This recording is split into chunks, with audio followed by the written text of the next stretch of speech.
How's it going, everyone? Thank you so much for tuning in to some more Spellbreak content. I'm Ego3, and this is the 5th episode of Basic Gauntlet, where we take the gauntlets that we have, we kind of broaden them, make them a little easier and easier to digest for newer players, and we can go from there.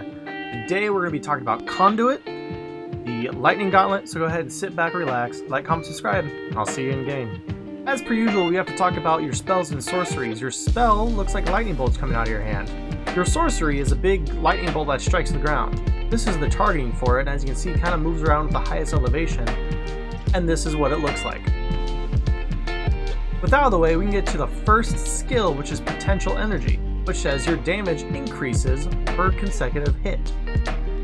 So as it starts out, it's 7, but as you saw, it goes up 8, 7, 8, 9, 10, all the way up to 12 damage per hit.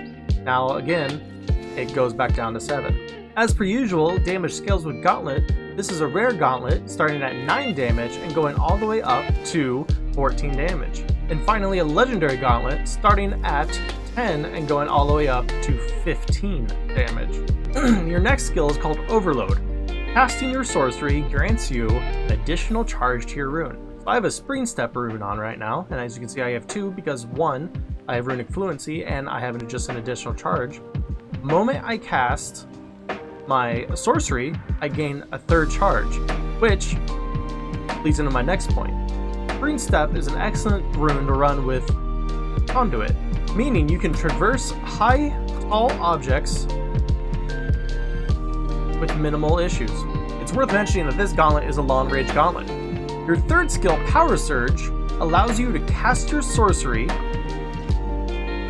and then have a mana reduction cost of 4 seconds for your spell. Your last skill is called Secondary Strike, allowing your sorcery to hit an additional 4 times for a grand total of 5 times.